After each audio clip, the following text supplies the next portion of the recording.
So guys आपको एक बारी फिर से वेलकम है हमारी डेली रेसलिंग एपिसोड नंबर 960 पर। और आज तो सीधा डायरेक्ट मुद्दे पर ही उतर जाते हैं क्योंकि शायद डब्ल्यूडब्ल्यू ब्रॉक लेसनर के आने के बीच अब बोने शुरू कर दिए हैं। एंड हम ऐसा इसलिए भी कह सकते हैं क्योंकि लास्ट मंडे नाइट रॉ पर हमने देखा था कि कैसे two of the greatest superstars ने उन्हें सीधा सीधा मेंशन ही कर दिया। देखो सबसे पहले तो सेथ रॉलिंस जब बैक स्टेज में एडम पियर्स के साथ थे तो उन्होंने अपनी स्टोरी बताते बताते ये कह दिया था कि उन्होंने मतलब सेथ रॉलिंस ने द बीस्ट को बहुत बारी हराया। एंड ऐसा ही सेम फिर कोडी रोड्स ने उसी रात में किया जब उन्होंने गंथर को बताया कि वो एक खतरनाक बीस्ट को बहुत पहले ही हरा चुके हैं। और हम सब अच्छे से जानते हैं कि द बीस्ट किसे कहा जाता है। द बीस्ट कहा जाता है ब्रॉक लेसनर को। एंड ऐसा ही कुछ देखो सीएम पंक के टाइम पर भी हुआ था जब शिंजुकी नाकामुरा ने उन्हें बार बार मेंशन करना शुरू कर दिया था जब सीएम पंक को आना था। तो अगर ये शो जो हो रहा है वो बिल्कुल सच है तो उत्सव की तैयारी कर लो मामा। भौकाल ब्रॉक लेसनर बस अब वापस आने ही वाले हैं। खैर आप भी भौकाल मचा सकते हो चैनल को अभी लाइक एंड सब्सक्राइब करके और वीडियो को एंड तक पूरा देखना है आपने। एंड नाउ आप देख रहे हैं रेसलमैनिक्स एंड सब्सक्राइब करना तो बनता है। वेल गाइस अभी कुछ ही दिन पहले दी ऑल एलीट रेसलिंग का एक पेपर व्यू हुआ था जिसका नाम था रेसलिंग ड्रीम। एंड वहां पर हमने दो सरप्राइज रिटर्न भी देखे थे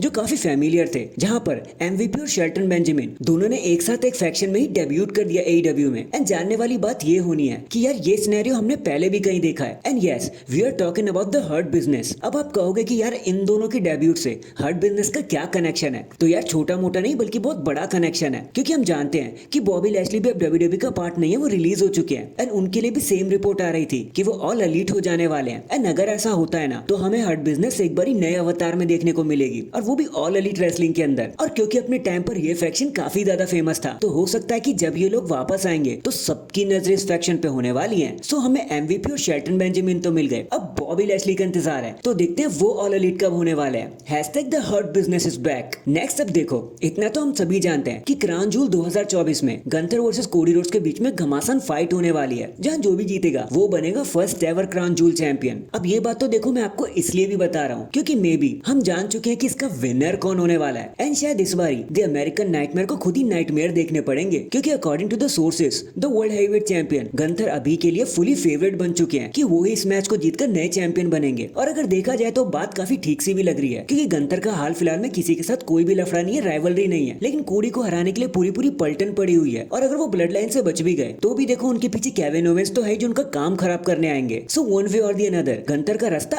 एकदम हद है, एकदम साफ है। बाकी लेट्स सी ये एपिक कोलिजन हमें क्या क्या रंग दिखाता है, अभी तो कुछ भी नहीं कहा जा सकता। खैर क्राउन जूल की बात चली रही है तो अब नेक्स्ट बात भी उसी से रिलेटेड है। जरा दिल थाम के बैठ जाओ क्योंकि अगर जो हमने सुना है वो एकदम सच है तो क्राउन जूल कोई छोटा मोटा पेपर व्यू नहीं होने वाला क्योंकि according to the rumours Brock Lesnar वहां के लिए ऑफिशियल किए जा रहे हैं ताकि वो गंथर वर्सेस कोडी के मैच में टिंगल कर सके एंड अपने गंथर की राइवलरी को एक बारी फिर से रिज्यूम कर सके जो रेसलमेनिया 40 के अराउंड होनी थी। इससे नॉट ओनली ब्रॉक लेसनर का रिटर्न हो जाएगा बल्कि गंथर को एक वर्थी अपोनेंट भी मिल जाएगा क्योंकि गंथर जब से चैंपियन बने हैं ना तब से उन्हें उनके लेवल के सुपरस्टार नहीं मिले। और अगर ब्रॉक लेसनर इस टाइम पर एक वर्ल्ड हेवीवेट चैंपियनशिप मैच करते हुए दिखाई देंगे तो गंथर एंड ब्रॉक लेसनर के बीच की राइवलरी एक मेन इवेंट लेवल का स्पार्क लेके आएगी वर्ल्ड चैंपियनशिप के लिए। बाकी देखते हैं डब्ल्यूडब्ल्यूई ऐसा कर भी पाती है या नहीं। Take it as a pinch of salt यार क्योंकि इट्स जस्ट अ रूमर। बाकी मेरा फर्ज था आपको बताना, वो मैंने बता दिया। इसके बाद लास्ट मंडे नाइट रॉ जो हो रही थी सेंट लुइस मिजोरी से उसकी व्यूवरशिप निकलकर अब सामने आ गई है। एंड इस हफ्ते भी डब्ल्यूडब्ल्यूई के हाल कुछ बेहाल ही रहे क्योंकि मंडे नाइट रॉ को टोटल नंबर मिले हैं जस्ट 1.39 मिलियन की व्यूवरशिप। अब देखो ये लास्ट वीक से थोड़ी सी तो डाउन हुई है लेकिन इतनी भी डाउन नहीं हुई है कि हम इसको परसेंटेज ही दे डालें। देखो यार क्या ही कर सकते हैं, मंडे नाइट रॉ और यूएसए नेटवर्क का तो यही सब चलता है। Hashtag God bless Monday night raw. In the and चलो चीजें एंड कर लेते हैं जो ट्राइबल चीफ रोमन रेंज से, और उनके लिए तो एक अलग ही स्पार्क एक अलग ही खिचड़ी पक रही है क्योंकि यार देखो मान लिया कि at war game survivor series अच्छी ब्लड लाइन और बुरी ब्लड लाइन के बीच में एक मैच होना है, क्या उसके बाद सोलो की ब्लड लाइन यूं ही गायब हो जाएगी? एंड अगर वो जीत भी नहीं पाएंगे